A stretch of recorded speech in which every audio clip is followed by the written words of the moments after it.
Here we go, everyone.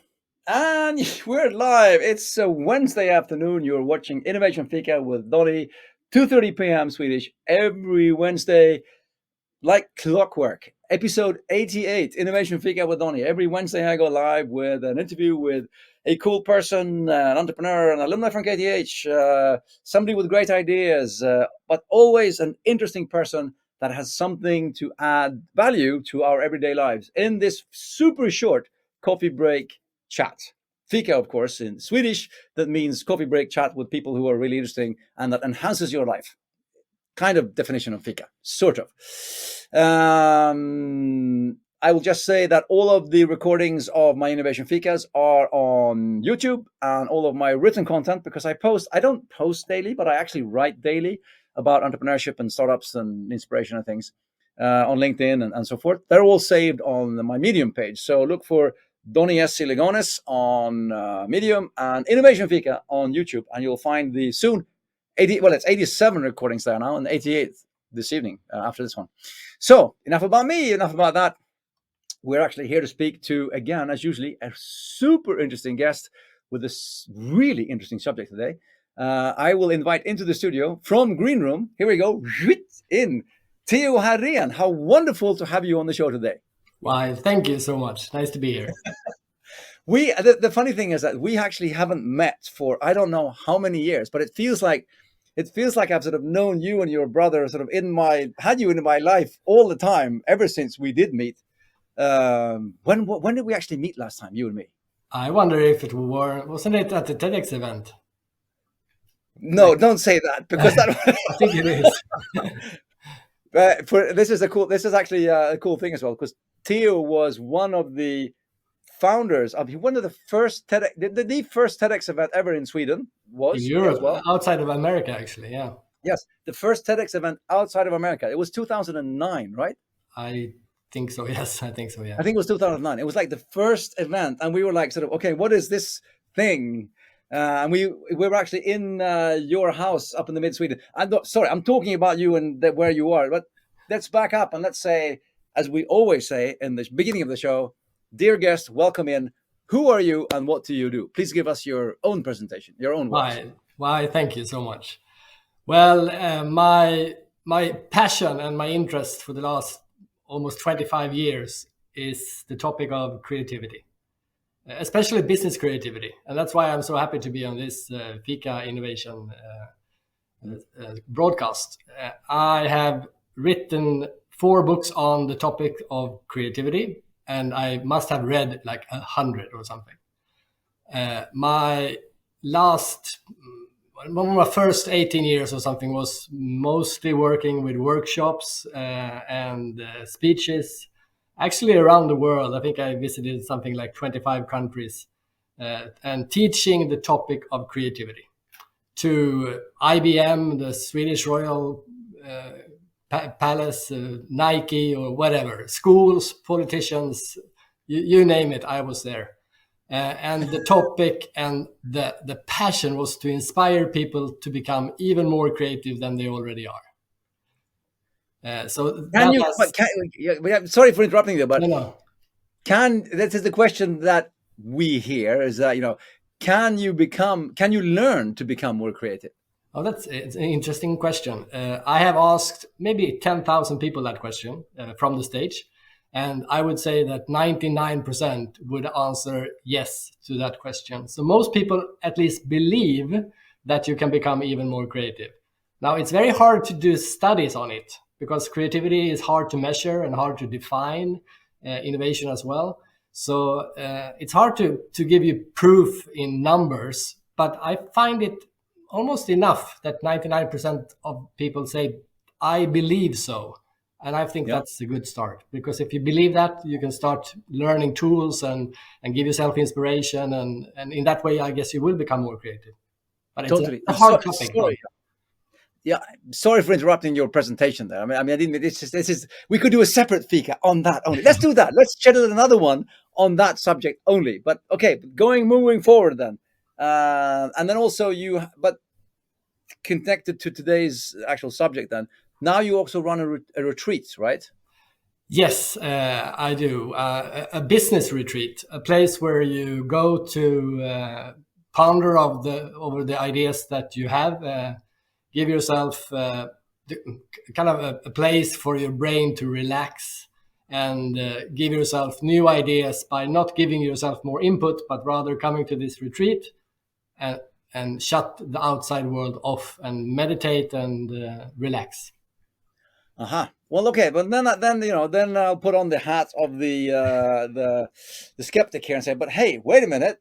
I've heard that input from many different directions and different variations is a good thing to be more creative. And now you're saying cut off the input. What's going on with that?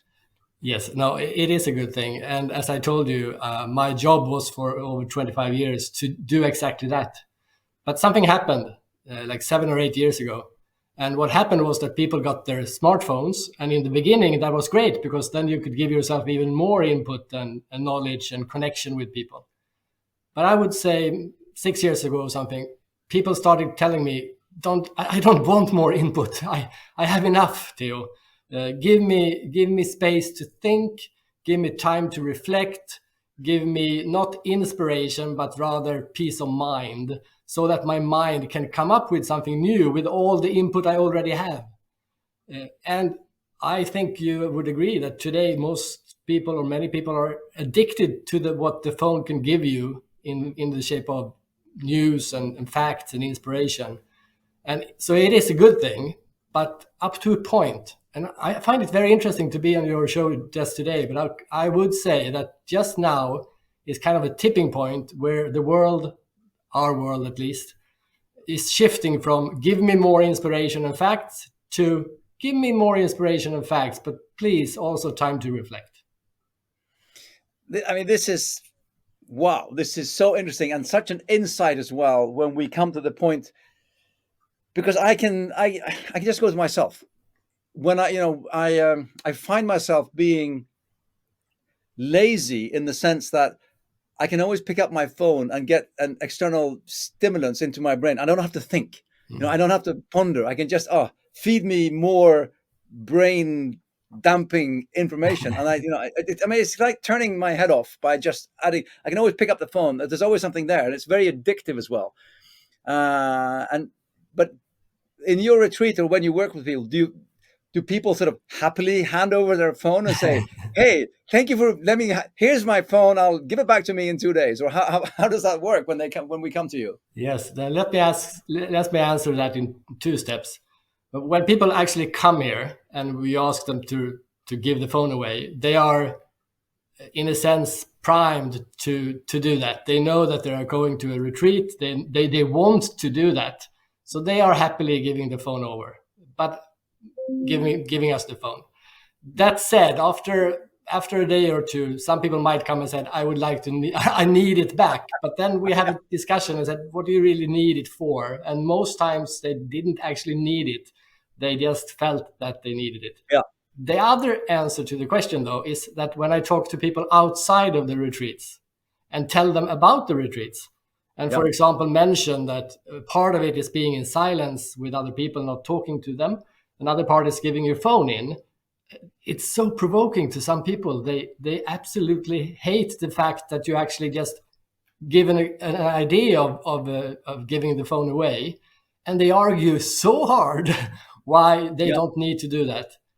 And I think about that a lot actually, and I would so much encourage the people who fight the idea the most to give away the phone for 2 days probably are the ones that need it the most. And since we're talking innovation and creativity, I would also argue that if you talk about the topic of innovation and creativity, I mean, making new ideas happen, why don't you try a new idea giving your phone away just to see if it works or not? Just test it like an exercise. Is this making me more creative? If it doesn't, never leave your phone again. If it does, do it sometimes. Now you're just being mean. You're actually asking people to try something new, right? Yes.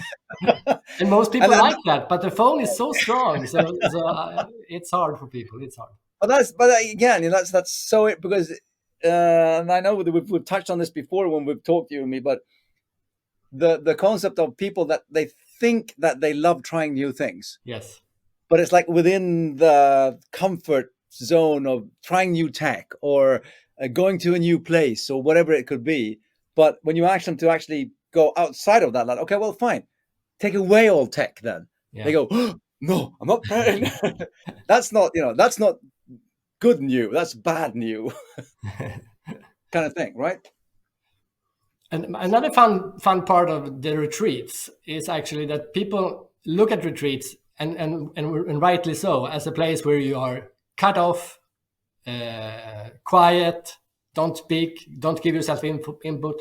But actually, part of the retreat is having 4 or 5 hours of silence, meditating for 3 to 4 hours, and then joining each other in the room and actually sharing what happened. So you are actually talking to other people, but on a deeper level than you would if you were sitting in a brainstorm and just adding ideas. You're actually talking about how is your creativity working? What is happening with your brain? Are you thinking in a different way? So it's not like you sit in a cave meditating and don't do anything. You give yourself energy by meditating and reflecting and being silent, and then also you share what you experience and see if you can learn from the other people. So it's and I find this very interesting also, that people will say that you become more creative if you meet a lot of people, a lot of new people. I think you would agree, you have that job. But Indeed. It's interesting to see on what level are you actually meeting people? Are you just chatting around and bragging about your life, or are you actually interested in that person's view on creativity? So I would say that maybe if you spend 2 days on a retreat, you actually talk to more people on a deeper level than you do in a week in Stockholm, running around meeting a lot of people, being nice. Nothing wrong about that, but maybe not as developing. But I think you're very, very right about that. And I mean, okay. So there's this another perspective of that is when people do go away for, say, a day of workshop or 2 days of corporate conference. Yes. They tend to load in as much as they can in the program. So it's like jam packed from 9 in the morning to 9 in the evening, and a dinner and a dance. And then in the morning again, it's up again and do it all over again. And then they leave going sort of, oh, what happened kind of thing. And just by, here's 2 hours of nothing, as in reflection time. Yes. And then people go, but we can't just have people doing nothing for 2 hours. We have to do, it's a scary sort of concept of adding the reflection time. But I think that is so important, because again, I'm going to myself here as the bad example, because just what you said, when it's, I can find that 2 or 3 weeks have passed and I've run or been to another 6 or 7 events. I've met hundreds of people. I've even done something really, really good and actually in a help somebody or whatever, but it's just a part of it's a mass of constant happening things, and there's no reflection at all. It's just as a race. I just reflected on that, didn't I? Yes, you did. But I think most people recognize that you go to a conference, say a TEDx conference for a full day, for example, and you get all this input, and then maybe in the bath that night, or when you're going to sleep, then all the ideas and input that you got from the conference is kind of bubbling up from the subconscious, which is the creativity. And then you have the ideas in the bathtub because you went to the conference, but also because you had the bath. Yes, we need that. I think most businesses and most incubators and most innovators are neglecting the take the bath time and spend the time giving yourself inputs. And we need to take that part, even if it's meditating, or if it's taking a bath, or if it's taking a run, whatever it is, to kind of shut the brain off and go deeper. We need to look at that in a serious way, and not the way, because I agree with you. People might look at this as non-serious and wasting time, but we all recognize that most of the time that is when we actually do get the ideas. It's time to take that seriously. But that's a really interesting discussion, because I've had this discussion myself with companies, because if we sit and speak to them like this, they can rationally agree with us that yes, there is the input time, and then there's the off time when things happen, like in the bath or shower time or whatever you want to call it. Yes. But they're so reluctant to enable that, because it goes against the grain of what being at work is, kind of thing. No. Yes. So how do you address that when you work with businesses, the whole sort of that issue?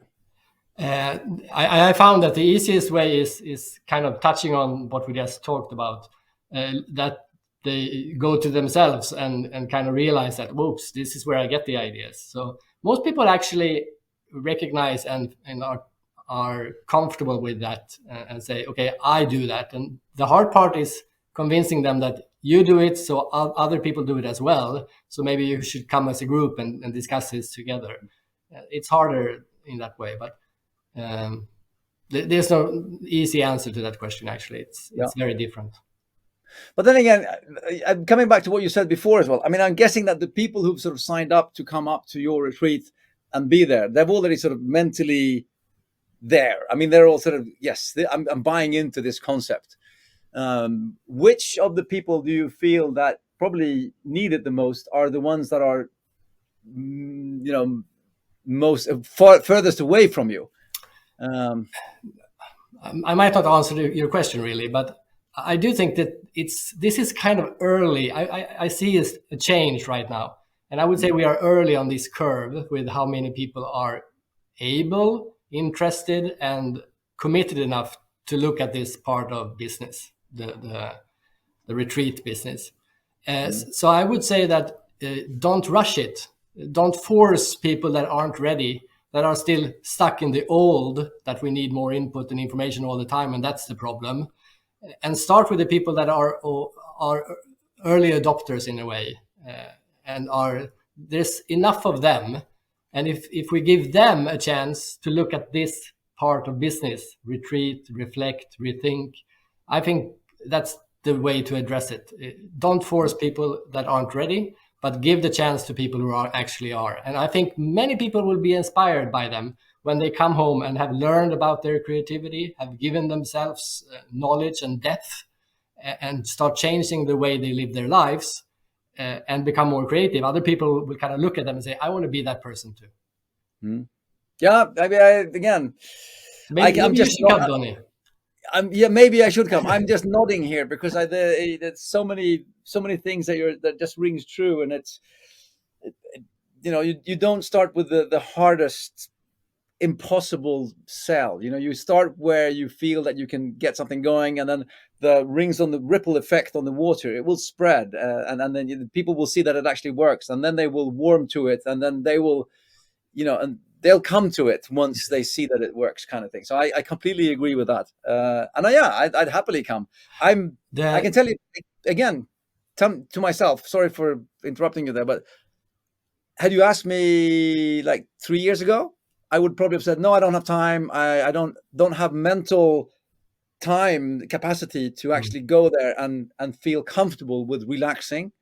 But today, 3 years later, I'm in a different place also mentally. And now I'm much more prepared to come visit. Yeah, I think many people are in that place actually. But it's fun. We can go back to the TEDx, right? Because you remember when we worked with TED and started to describing the idea of taking their brand and putting an X behind it and letting people around the world try it, and a lot of people was totally against. Most people were against it. People at TED was against it as well. And of course, it took some time. But the people who went to the first TEDx and the second TEDx, they were actually the one organizing the 22nd and the 23rd. And it's kind of grew. And today, there are tens of thousands of TEDx conferences. I know, and they weren't ready 10 years ago, but they are ready now. So at the right time for the right person, as always, also with retreats. So business idea, retreat.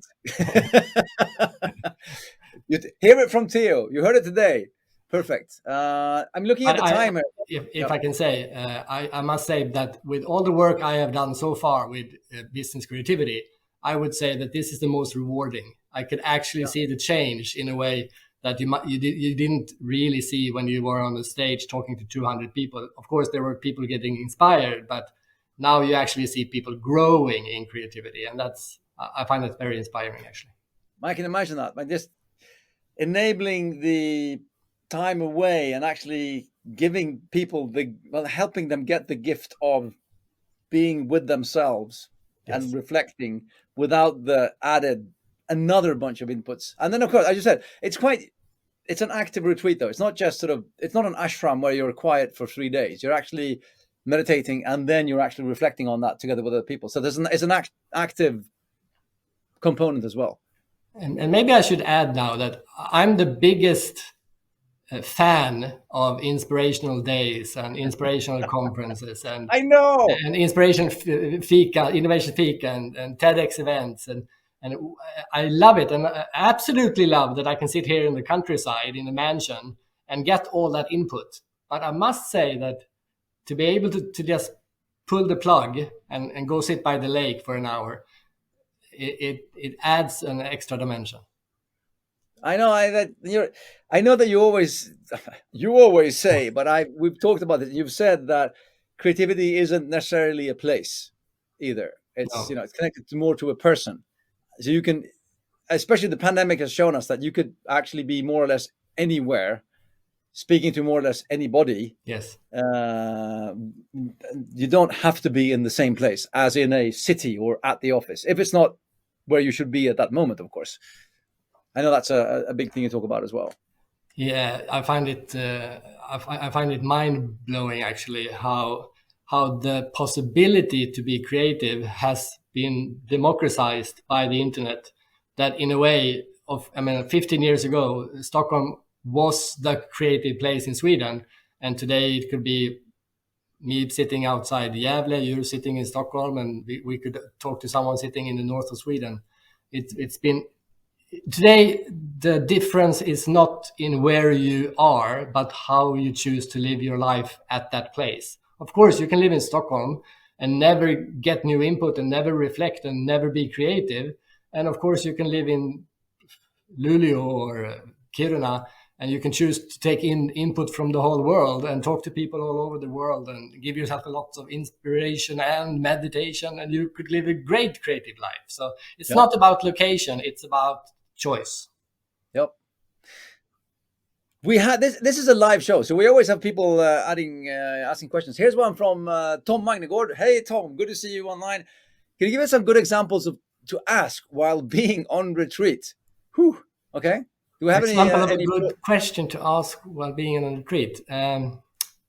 Maybe I haven't been really clear, but you can do the retreats in two ways. Either you focus on a topic to try to solve that one, or you focus on the creativity itself.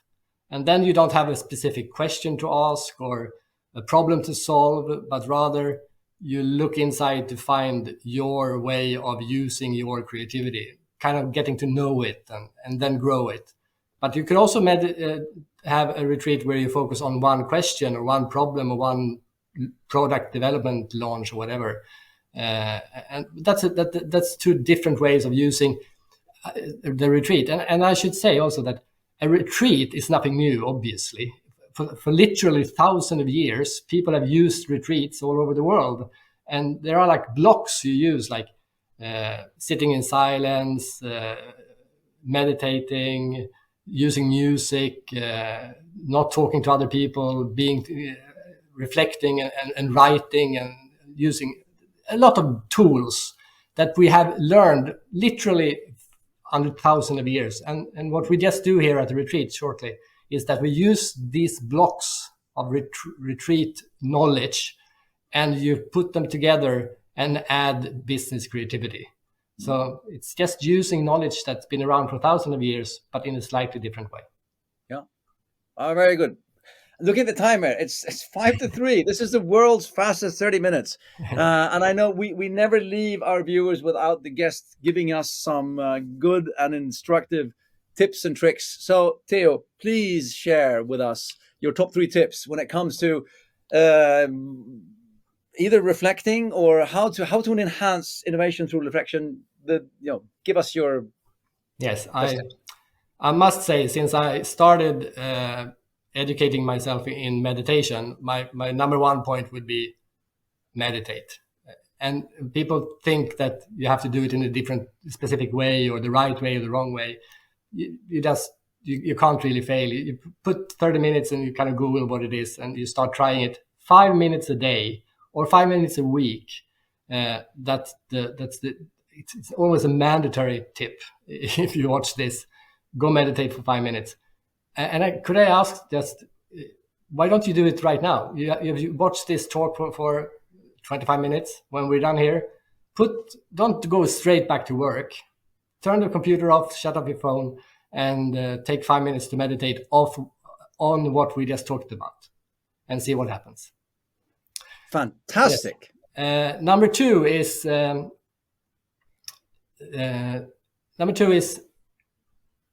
if you work 200 days a year or something. You produce stuff, you do stuff, you meet people, you have a vision, you know where you're going, you do all that stuff.